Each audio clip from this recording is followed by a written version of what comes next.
tatitry ny collectif de parlementaire fahombiazana ny tao Antsirabe.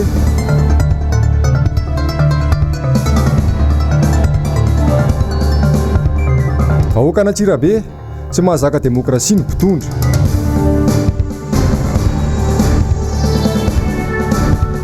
Ambody tsira varatatatra tapaka nanomboka ny alakamisy ny jiro nahazo tsiny ny jirama.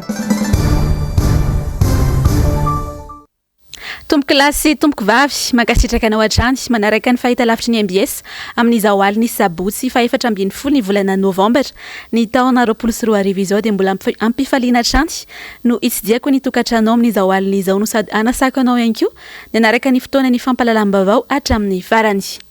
Araka ny efana raha antsika tao anatin'ny lohatenim-baovao tao dia ho any Antsirabe avy hatrany sika amin'izao fanombohan'ny vaovao izao satria dia parlementaire miisa 20 no niona tamin'ny vahoaka an'Antsirabe androany tokoa mantsy no fotoana ny fanomezan'izy ireo anaovana tatitra amin'ny vahoaka any an-toerana. Germano Menjanahary sy Andry Rakotomalala no any Antsirabe any mitatitra amintsika ny andindin'izay.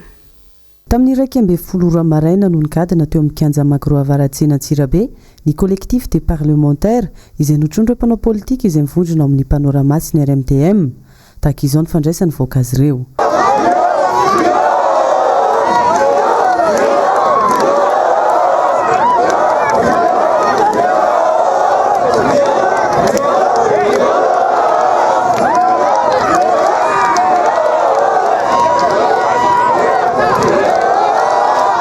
Etsakilana nefa dia nirafitra indray ny mpitandro ny filaminana ny sakana ny fianana sy ny fanaovana tatra tamin'ireo vahoaka izay nifidy azy ireo. Niezaka ny fampiresaka tamin'ireo mpitandro ny filaminana ireto solombavam-boaka ireto saingy nolazaina fa tsy tokony ho androano no anaovana ny tatra fa miandry roviana. Ny mpitandro ny filaminana dia miaro ny vahoaka sy ny fananany fa tsy atao fitaovana iarovana seza tompoko lasy tompoko vavy. Mihaino tatitra tsara fotsiny tsika hoe ahoana fiainam-pirenena tsika ity atoy, ahoana tsika ity fa tao mijaly miakatra 3,000 ny vary, miakatra ny fanafody, ny ankizy tsy mianatra, vatsy tsindry sy misy tsy tompona ndraiky sy depite amin'ny mpanakorotana. Depite dia fantatra ro tsara ny toetrany, mitaky ny rariny sy nitsiny, mampanjaka ny fahamarinana. Noho izany tsy tsika mihitsy avy ety amintsika ny fanafitohinana fa milamina tsara ary tsika koa mpanagana fa tsy mpandrava avakao iresaka amin'izareo hoe aleo zay mba hiditra fa lasa manembatsemana circulation zahay fa aleo zay mba hiditra anao an'le tatitra. Tsy fahazakana demokrasia tsy fatahorana ny marina ho azon'ny vahoaka izay no azo antikana ny fihetsiky mitondra fanjakana baiko midina ny fantatra fantony izao. Efa nisy ny taratasy fampafantarana teto napetraka teo amin'ny préfecture. Tsika tsy te halala olona koatra amin'ny préfet nametrahana ny taratasy milaza fa hanao tatitra ny député. Tsika tsy te halala ny zavatra hafa any fa zay no lazainy lalàna hoe ampahafantarina ny tompona ndraiky mpanjakana ny misolo ny fanjakana eto dia ny préfet tena ampahafantarina ny tatitra zay ho atao androany. Dikan'izany mahafantatra izy androany fa anao ny hetsiky tsika ary anao tatitra ny député Michel sy ireo parlementaire miaraka aminy. Tsy isy afaka inteny intsony fa tsy nanara-dalàna tsika, tsy fangatahana amin'ny nataon'ny parlementaire. Averiko tsara ny lalàna dia mametraka hoe mampahafantatra ny mpitondra fanjakana ao toerana rehefa anao tatitra ny député. Vitatsika ny anjara ndraikitsika nanara-dalàna tsara tsika anasy sisa fanapa-kevitra. Tsy manara-dalàna izy rehefa tsy mamela ny olom-boafidy anao tatitra araky ny lalàna sy ny lalam-panorenana manan-kery. Izy zany amin'izao fotoana izao tsy manara-dalàna satria ny mpitandro filaminana ao ambany fahefany miteny amin'ny alalany ary mihetsika amin'ny alalany. Zay baiko no tanterahana. Mazava ny zava-nisy teto fa ny mpitondra fanjakana indray ity no mampirisika mpanao lalàna tsy hanara-dalàna.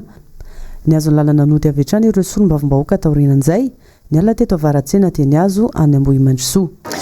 Nazo lalana tamin'ny mpitandro filaminana zay atory vahoaka anaty arabe ary tetitety ny arabe rehetra ndikan'izany naomby ny hetsika nataonay teto tsy matomomboka ary isorana ny vahoaka an'Antsirabe tonga maro be ny parlementaire sy ny mpitarika politika groupe Panorama sy ny RMDM miaraka manotrina aminay daholo androany tsy mbola misy hetsika ohatran'ity na dia le hetsika ahafahanay niditra tany anatin'ny toerana ary fa androany Macron tsy nidirana fa teo amin'ny arabe zany ny mpitandro filaminana no namelanay anao ny tatitra androany vitanay somatsara ny tatitra ary mbola navita izay mitety ny tanàna amin'izao mampafantatra ny olona rehetra ary ny fantatra ny zavatra misy eto na ny fanimbanina na ny fahasimban'ny tanàna na ny fomba fitantanana ny tanàna eto ary tsy pihako manokana mihitsy tsy pihanay manokana ny intimidation sy menace ataon'ny gouverneur izay milaza fa manao mission eto amin'ity fitondrana ty eto amin'ity fitondrana Antsirabe ty fantatray ny zavatra nataon'ny gouverneur eto ny tamin'izy mbola ministre ny agriculture tamin'ny Teteza Mita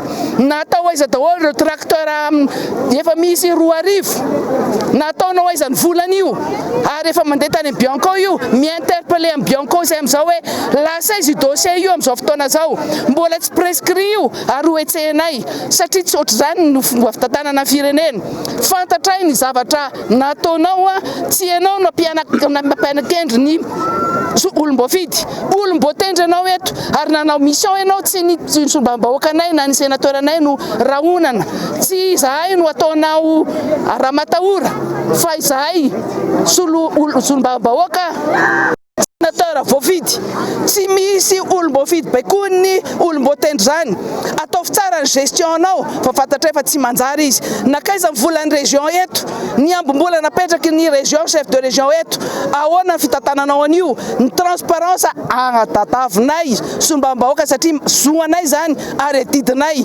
no miteny hoe aiza ny mangarahara aiza ny vola ny commune sy ny karaha mampiasa ny commune teto ny rohitra trano ny olona nanaraka ireo solotenan'izy ireo eny anivon'ny parlementaire ireto tsy ireo aneny firotorotonyreto mpitandro ny filaminana ireto ampysarika ireo parlementaire sy ny vahoaka fombiazan-jateraka no azo ilazana ny fiaonany collectif de parlementaire tamin'ny vahoaka n'Antsirabe iny fa ny fanontaniana mipetraka dia ny hoe inona no atahora mitondra fanjakana mafy amin'ireo vitsy anisa ireo araka izany dia tontosa soamantsara ny hetsika no tontosain'ireo parlementaire tany Antsirabe ho an'ny androany ary dia fahombiazana tanteraka tokoa moa ny amin'izany satria linany amin'izany ny vahoaka avy any an-toerana fa eo amin'izay lafim-baovao izay hatrany dia naneo ny heviny mahakasika izay hetsika izay indrindra ny vahoaka n'Antsirabe ho an'ny androany Germano Menjanahary sy Andry Rakoto Malalatrano nanao ny fanadihadiana amintsika tsy fahazakana demokrasia fanampianam-bava-vahoaka io no ameza ny vahoaka ny vakinankaratra ny fihetsika nasehon'ny mpitondra teto vakinankaratra androany fihetsika izay mampiseho izy ireo fa ny mpitondra efa tsy mpanara-dalàna ka ny solombavam-bahoaka manara-dalàna no asesika amin'izay tsy fanaran-dalàna izay zany mba miteny eto satria tsy tokony hosakanana zany vahoaka eto Antsirabe rehefa ohatra hoe hanao tatitra ny député-nay ary ngay vahoaka manontolo dia tsy nisy niady na dia anankiray aza fa manohy ny député-nay zahay faly zahay dia zaho le tatitra zany dia tsy avela hivoaka fotsiny dia tsy avela ho any amin'ny Macron-nay zahay ka dia zaho hoe varena fotsiny anay hoe reo polisy reo zany inona ny atony hanakanana any lalana raha ohatra fotsiny hoe tokony arahana le fokon'olona dia zay miady isamborona fa zahay tsy miady fa miheno ny tatitra fotsiny zahay zao eto dia voalaza fa hoe misy tosika fa meno ho an'ireo marefo eto Antsirabe misy vola hozarana tsy misy fitsinjo tsy misy ka dia mangataka aminareo zahay hoe raha ohatra ianao ka mpitondra tena hitondra marina ny vahoaka malagasy ataovy mitovy ny vahoaka fa za misy atao an'izao sy atao an'izao zany avelany io mba hevitra malalaka fa tsy hanaovana hery famoretana ohatr'izao tsoro malina mihitsy ny atao izay satria tsy vahoaka ve nanao tatitra ho amin'ny vahoaka dia maninona sakananao ary tsy normal tsy efa lalàna angely izy lalàna izy tokony sakananao mihitsy zany le député alao izy any eo teny tatitra amin'ny vahoaka zay izy lalàna mihitsy zany ary zareo reo tsy mahataty fahamarinana amitsy aloha raha mifandiniako an'le izy manao jadona le fitondrany tena fanampianam-bava tanteraka satria hoe vitsy anisany dradradradraina nefa matahoatra vitsy anisany le fitondrany amitsy zany tokony mba apetraka tsara le demokrasia tsy ny mpanao politika ihany no miteny sy miresaka ny didijadona ataon'ny fitondrana izao ny tsikaritra dia manomboka mifoa amin'ny torimaso ny vahoaka malagasy amin'izao fotoana izao eo amin'izay vavaon'ny politika izay atrany sy dia ity fitondrana ity no anisany nampiasa vola be indrindra raha hoarina tamin'ireo mpitondra ny fanesy teto Madagasikara tsy fantatra mazava nefa ny tena ampiasain'ny fanjakana azy io. Maro ireo mametraka ny ahany manoloana izany. Nitondra ny heviny mahakasika izay indrindra androany ny avy eo anivony antoko DHD Njavandremahefa Mathieu Princy. Adidin'ny fanjakana ny mampafantatra amin'ny vahoaka ny vola miditra sy mivoaka eto amin'ny firenena. Nandritra ny amehana ara-pahasalamana dia maro ny fanampiana azy ny Madagasikara hiadivana amin'ny valanaretina. Hatramin'izao anefa tsy mbola nisy nitatitra mazava avy amin'ny fanjakana mikasika ireny vola ireny. Ny Bianco izay nilaza fa ny fanodikodonam-bolam-panjakana no tena naharenesan'izy ireo fitoriana betsaka indrindra nandritra ity fitondrana ity. Izany hoe mbola hita-taratra ny tsy fisian'ny mangarahara eto amin'ny firenena. Faratina marina ny fihaino marina misy eto amin'ny firenena dia fantatry ny voaka manontolo ny zavatra miseho eto ary mazava amin'ny antony natongavana. Izay DHD Madagasikara dia fa ela nilaza fa avoay ny tableau de bord nyty firenena ity eo amin'ny lafiny financier. Ho hitan'ny voaka malagasy isa minitra isanandro amin'ny televizion mpanjakana sy ny sisa. Misy milaza hoe sarotra manteraka zany tamin'ny propagande eny télé be deaibe mandera ny tanàna amina camion vita dolo nanao an'izany nahoana ny tsy vita ny amoaka manao hoe tia ny volam-panjakana zao ny mity zao ny fandaniana zao ny itondrana an'izy ary ambonin'izay ahoana ny tsy ahavitana an'izany tsisy fanjakana teto Madagasikara nampiasa vola be indrindra ny présidence akoatra nyity fanjakana ity ao amin'ny dolo miodina centralisé mifantoka ny zavatra rehetra manontolo izay misy. Tsy misy ny paikady matotra etin'ny fitondram-panjakana hiadivana amin'ny fahatrana lalina iainan'ny vahoaka.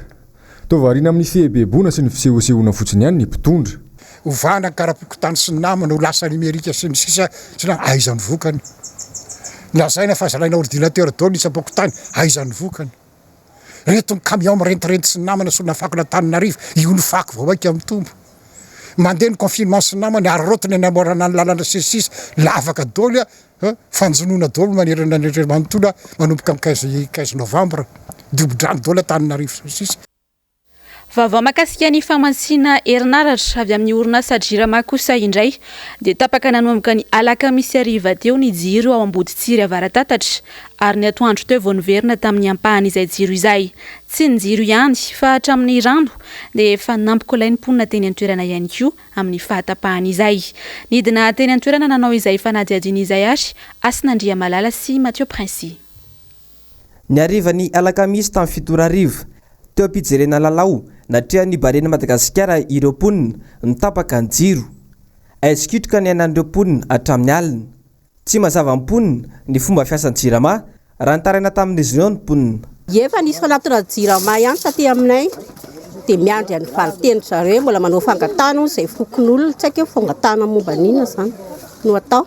Momba le jiro tapaka ihany zany fangatana fokon'olona mandray mangataka fangatana ny jirama. Ao anatin'ny fijerena baolina maintsy nitapaka ny jiro aty aminay ary mampalahelo.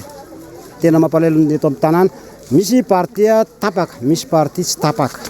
Zay makakane. Fomba fiasa amin'le jirama koa miantso an'le 35-47 zay tsy tazana maintsy fa tsisy mandray io.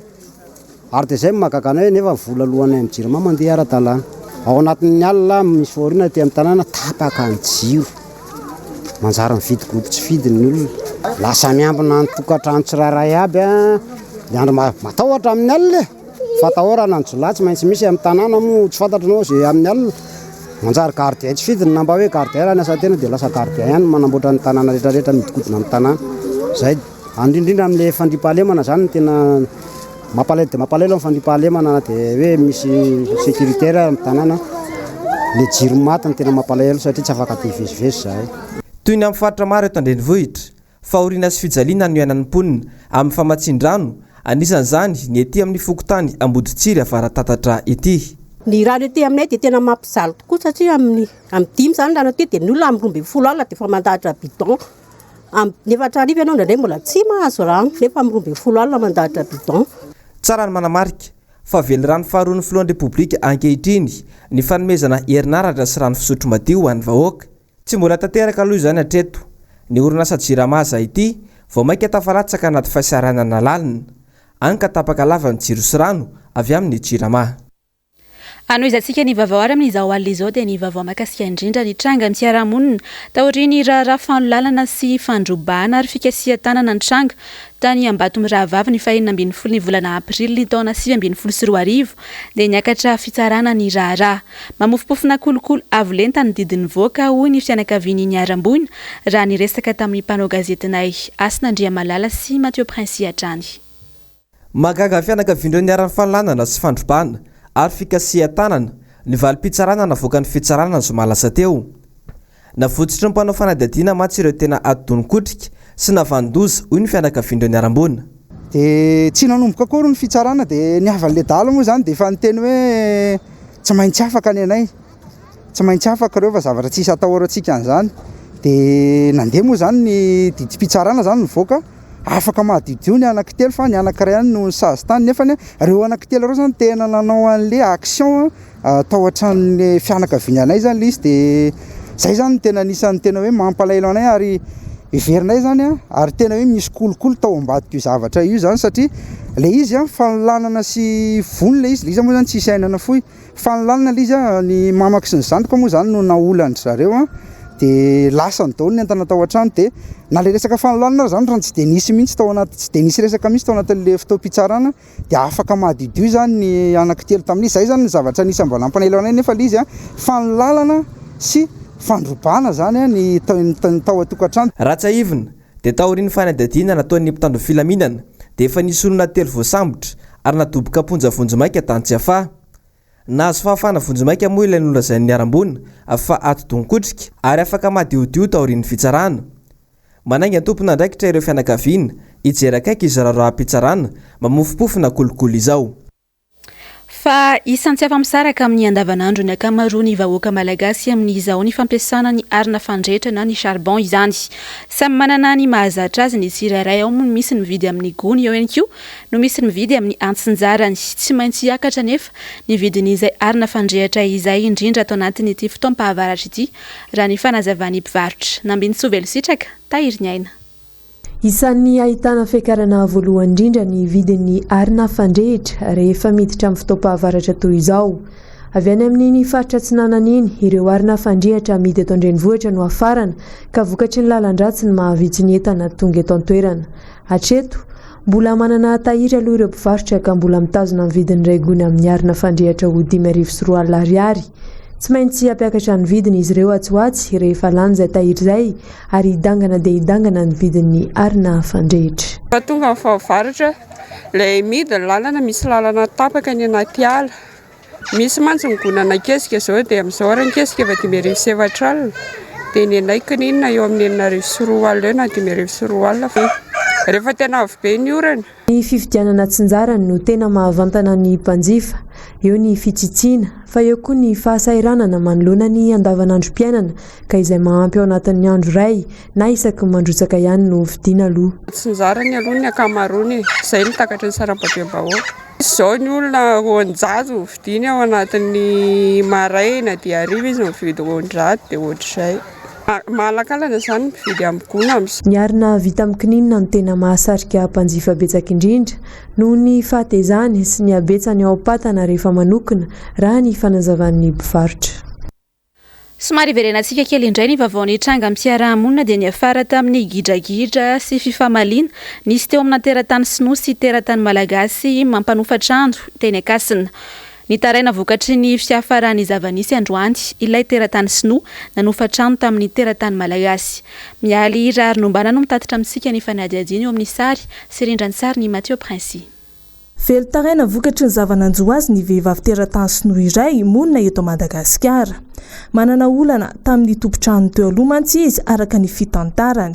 Nanofa trano tsy nipetraka nandritra ny 9 bolana teny Akasina izy sy ny zanalahy kely. Na dia mbola tsy vita tanteraka sy tsy misy rano mandeha aza tao amin'ilay trano izay voalaza fa ana olom-boafidy teo aloha dia noefainy ny hofa-trano feno niaraka tamin'ny caution 10,000 ariary. raha niparitaka tao amin'ny lalatsara no voalaza fa ny Andohany gidragidra teo amin'ny ity teratany Sinoa ity sy ny teratany malagasy tompotrano nipetrahany. Ny 30 aogositra lasa teo no vaky ny ady teo amin'ny rotota. Ny afarany tamin'ny fandroahana sy ny famoahany ny tompotrano nentan'izy mianaka teo atokotany ny zava-misy kanefa tsy mbola nahita trano ny findrana izy ireo. Tao anatin'izany no nisiany fanararotana satria dia very anisy nangalatra ny apahan'ny entany ity teratany vahiny ity izay mitetina manodidina ny rotapitrisa ariary. Tsy naverin'ny tompotrano ihany koa araka ny fitantarany hatrany ny vola caution nalohany. Mazava tsara nefa ny taratasy ny fanarahan'izy ireo. Niezaka nandamina ny zava-niseho ny tompona andraikitra avy ao amin'ny fokotany Ankasina saingy ny afara tamin'ny fialana izy mianaka tao an-toerana ny zava-niseho. Nilaza ny hitondra ny raharaha eny amin'ny mpitandro filaminana ity teratany Sinoa ity saingy nilaza ho tsy matahotra na iza io tompotrano teo aloha io araka ny fitantarany. Za tanopetsaka ty trano ambony ty tompotrano latifala alo lati simba fisie ty manena be lalo mandepe sa atsuna izy ila tunga tapa sa mandi lasa sa wala meti fa sa mola miteri tano mitati tano ti iza wale so lasa ta iza tunga ano piasa poku mamulu sa yetana leza taulu alo fila alo ambani futari ti alo ambani misi mangala sa yetana poku fili yetana 2 million aniari tunesa caution dimechi iza wala chipie iza wala tanu alo miasa de pite iza nama na la tuila police do chimatao za polisi. Niezaka nanantona ny tompotrano angataka fanazavana mikasika ity tranga ity moa izahay saingy tsy tratra tao an-toerana izy ireo. Any Morondavany kosa indray dia velotaraina tanteraka amin'izao ny mponina noho ny fahasahiranana mianjady amin'izy ireo. Voafitaka tanteraka izahay ho hatrany fanamafisany mponina any Morondavany noho ny fampanantenana pôkaty izay ataony mpitondra ankehitriny. Rina Rabeony, MBS Morondava.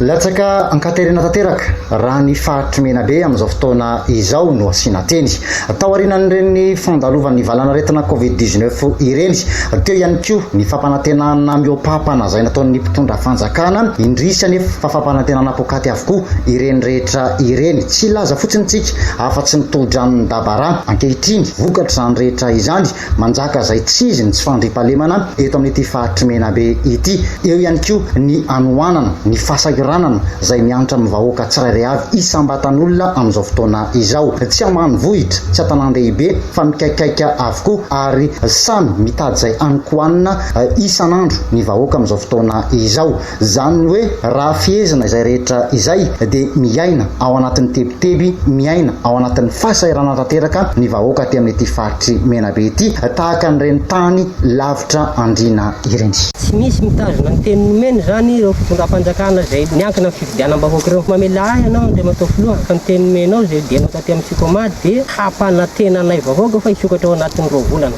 Sikôma mifampiankina amin'ny resaka renirano dabara etsy an-tany dia dabara zao efa sary tsy mandeha tsony. Amin'izao fotoana izao dia be da be ny diso fanantenana amin'ny fampanantenana zay natao mpitondra nakaty amin'ny distriktan'ny Morondava sy ny faritra Menabe iray manontolo mikasika ny dabara mikasika ny Bedimaka zay tsisy mandeha ankehitriny na fambolena kely zay efa nataon'ireo tantsaha teo aloha raha-potika amin'izao dia miteraka tsy fandriam-pahalemana atao anatin'ny distrikta Morondava io eny fa na dia tia tanàn-dehibe ary koa manaitra ny sain'ny tompona andraikitra izahay vahoaka aty amin'ny distriktan'ny Morondava fa dia tena mijaly fadiran'ovana tompoko tsy misy mpijery ohatran'ny tanàna na firenena tsisy mpitondra akoriny mieto fa dia samy manao izay saim-patany ny olona ankehitriny noho ny fahasahiranana. Raha izay ny tany Morondava dia any Ambatondrazaka kosa indray mialany tamingana amin'izao ireo zava-mananaina ao amin'ny faritra loatra mangoro ao ka mbola ezaka goavana ny famerenana izany ho ireo mponina any an-toerana. Ny Rendriana Arvony, MBS Ambatondrazaka. raha anambara ho akan'ny zavaboary aloatra 12 taona lasa izay ankehitriny mampahonena ny zava-misy satria manomboka tsy hita ao intsony ireo karazan-java-manan'aina mampiavaka ity faritra rovana Analoatra ity. Anisan'ny efa tsy tazana intsony ny karazana voron-drano iray antsoina hoe onjy satria dia efa any amin'ny faritra Sofiana indray zany zao no ahitana azy io. Ankehitriny ihany koa dia efa manomboka lany tamingana ny bandro izay heverina fa riaria ny faribenaloatra. Ny etreketraka raha olombelona no fantatra fa mahatonga izo fanjavonan'ireo karazany zava-mananaina mampiavaka Analoatra izao. Nandritra ny festival bandro no tanterana ny 13 novambra lasa teo. Nisy ny ezaka fambolena zozoro ho famerenana amlony ity resaka fikajina ireo zava-mananaina ao anatin'ny faritra Rovatra ity. Raha nambara ny mpikambana iray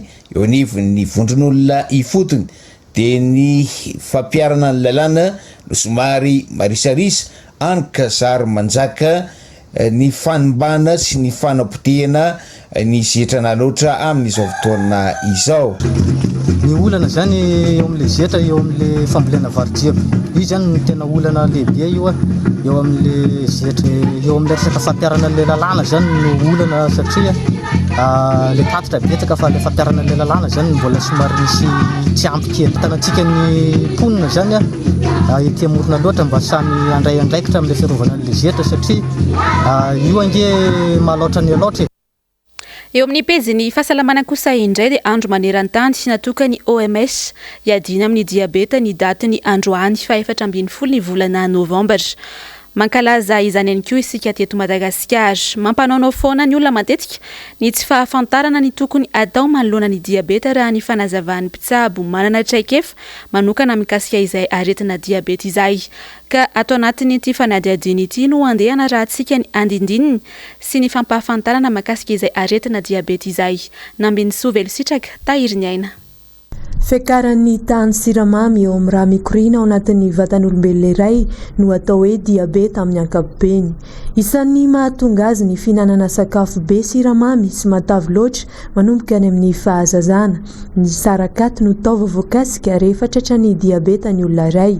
Manaranaka koa anefa ny diabeta ka miseho azy ho an'ireo karaza-toe-batan'olona efa manana izany. Ao zany le hoe manjavonjavona ny maso, ao ny midobodoboka ny fo, ao ny matsaro reraka be, ao ny matsaro marary ny valagna, dia ao ihany koa zay hoe fisehoana any amin'ny ataontsika hoe any amin'ny voa amin'ny rein, koa le hoe maratra lateo misy ratra mahazo izy dia ohatrany hoe sarotra tsabona be le fery zany le play zany. Araka izay fanazavana nomen'ny mpitsabo izay dia mila mitandrina na eo amin'ny fomba fiaina na eo amin'ny fomba fisakafoana ny olona voan'ny diabeta. Mialoha izany rehetra izany anefa dia mila manatona mpitsabo ary manao fitiliana ny olona iray mba hahafantarany ny toe-batany. Rehefa izany dia manaraka tsara ny torohevitra omen'ny mpitsabo avy eo. Tsapa fa tsy tafavoaka ny fitsabonan'io diabeta io raha tsy misy fanaraha-maso akaiky ny retas siramamy.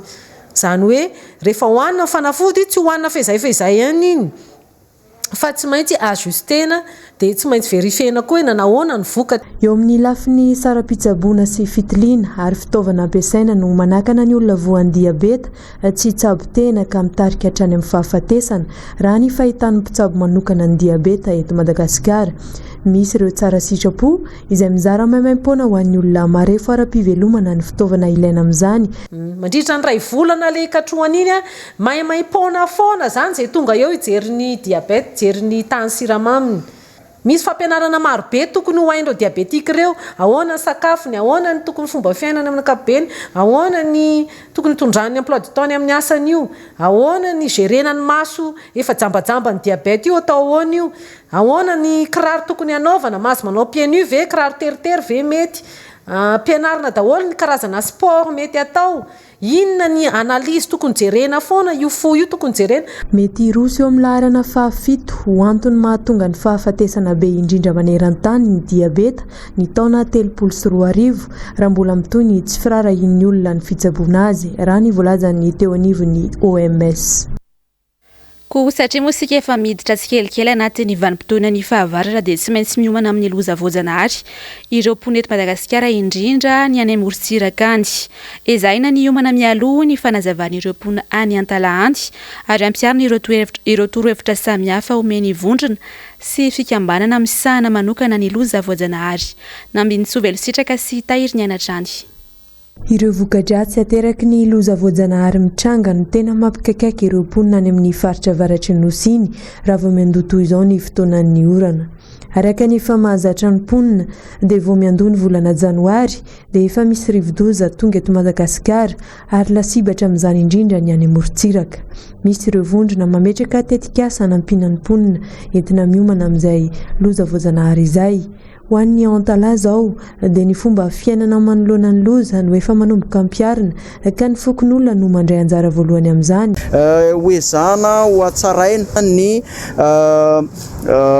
fiarah-miasa sy fampanandraisana andraikitra ny fokon'olona. Io dia mahaolagna ny vahoaka eo amin'ny voina nataon-Janahary zegny tahaka ny cyclone tondra-drano dia zegny isan'ny olagna matetipitranga isan-taogno.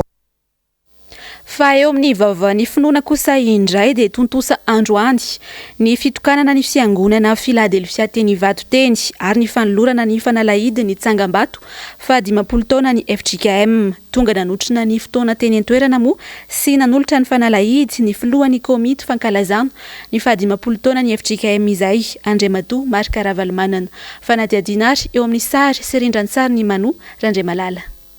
Koaza menatra ny vavolombelony tompontsika Timoty faharoa atoko voalohany ny andiny fahavalo tapany A totosandroany fitokanana trano fivavahana Philadelphia College Theologique Ivato sy ny fanolorana ny fanalahidy ny trano Tsangambatony ny 50 taona ny FJKM. Ny fiangonana Philadelphia dia fiara-miasa teo amin'ny FJKM sy ny fiangonana presbyteriana Prokaviany Korea Atsimo. Ny trano Tsangambatony 50 taona ny FJKM kosa no sady trano fianarana ho mpitandrina dia fiara-miasa teo amin'ny filohan'ny komity ny Jobily 50 taona FJKM Andriamatoa Marc Ravalomanana mivady. N'Andriamanitra lehibe no nazo nanatanteraka androany teto amin'ny Collège Théologique eto Vato ny fotoana rososiny. Ny anankiray dia ny fitokanana ny trano fiangonana vaovao chapelle moa voamboly nilazana azy trano fivavahana nampitondra ny anarana hoe Philadelphia izay fiara-miasa ny FJKM amin'ireo kristianina avy amin'ny fiangonana presbyteriana avy any Korea Atsimo. Nahatonga izany moa dia satria efa nisy missionnaire miasa teto Madagasikara miverina ny Korea izao dia izy no nitaona namany namaty sy volana amin'ny tana ny trano fiangonana. Ny faharoa dia fanolorana fanalahidy ny amin'ny Tsangambato ny 50 taona ny FJKM. Tsangambato ngeza be zany marina fa efa tamin'ny 2012 no natao ilay fankalazana saingy niezaka ny komity nitarihany président Ravalomanana nanohy an'ilay asa mba ho tena ho azo andraisana mpianatra. Amin'izao fotoana izao zany efa azo andraisana mpianatra ny trano dia atolotra ireo amin'izay ny fanalahidy dia misaotran'Andriamanitra amin'izany. Efa nanomboka ny taona 2024 no nitsangana ny vady fototra nititana 4 miliary ariary ny fanamboarana.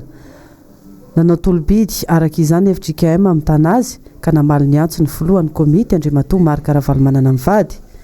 Ny telo amin'ny 70 isanjato ny asa no avy amin'izy mivady avokoa. Voalohan-tena dia ny fisaorana an'Andriamanitra. Namizana antsika ty andro izay ahafahantsika miresaka manokana mamela clé fakahita aminareo lava lehibe zany misotran'Andriamanitra lehibe tsika dia meny andro tsara koa mbola tsy avy io fa dia izao dia ino tsara raha ny teny dia ho any vice président ny komity dia ny mpitandrina Abetonina James io izy fahagagana lehibe gaga izy zany fahagagana lehibe dia ny teny keo ny ray aman-dreny filohan'ny FJKM fifaliana lehibe dia teny to filohan'ny komity fisaorana lehibe tena ataoko za zany misaotra zareo faly sasany gaga dia nareo zany me ty teny aminareo aho tsy tiana zava fa aino amin'ny fetra ny za zany a tena tokony ankasitraka sy isotra an'Andriamanitra isika fa koa tokony ankasitraka sy isotra ny vaokan'andriamanitra rehetra ny kristianina rehetra na inona finoany na inona finoany totosa sy tanteraka zao tany zao dia nisy mpiasa maro teto nitsidika teto zay tamin'izy nanao an'ity karoty dia nijery tsara dia niaraka tamin'ireo nakasa tena faly tokoa tamin'izay taoriany fanompom-pivavahana dia notoloran'ny filoany FJKM ny fanalahidy ny trano Tsangambato ny fatimapolo taona ny FJKM izay misy rihana 3 dia nisy avy eo ny fiaraha-misakafo. Amaranantsika ny vaovao tahaka ny mahazatra dia eo amin'ny vaovao ny maresaka iraisam-pirenena mikaikaka vokatra ny valanaretina Covid-19 koa avokoa amin'izao ny firenena rehetra. Ho an'ny Afrika Atsimo manokana izao dia ny dangana izay tsy izy ny tany tsy anasa ao an-toerana taorian'ny fihiboana. Ho arahantsika ato anatin'ny ity fanadihadiny ity ary ny makasika izay. Niteraka vokatra tsy goavana teo amin'ny lafiny ara-ekônomika tao Afrika Atsimo ny fisian'ny valanaretina Covid-19 tsy nitsahatra ny tombo nisy an'ireo tsy anasa. Orinasa maro no voatery ny katona. Ny volana maritra teo no niala tamin'ny fihiboana ny tao Afrika Atsimo ka teo anelanelan'ny volana Aprily hatramin'ny volana Septambra lasa teo dia tafiakatra hatrany amin'ny 300,000 mponina ny tsy anasa. Tafiditra ao anatin'izany ireo tanora maro be any an-toerana izay tsy manana antonasa mazava. Nampanantena kosa nefa ny filoha tao an-toerana fa hiady amin'io tsy fisianasa io ary hitondra vahaolana maharitra entana hiadiana amin'izany. Tapitra ny fampalalambavao ny MBS tamin'izao alina izao mankasitraka anao tany an-tokantrano tany nanaraka izany hatramin'ny farany mankasitraka ny ekipa era-manontolo ihany koa ny arana anatontosa izao fampalalambavao izao mametraka ny veloma mandra-pitafary ho amin'ny manaraka indray tompoko.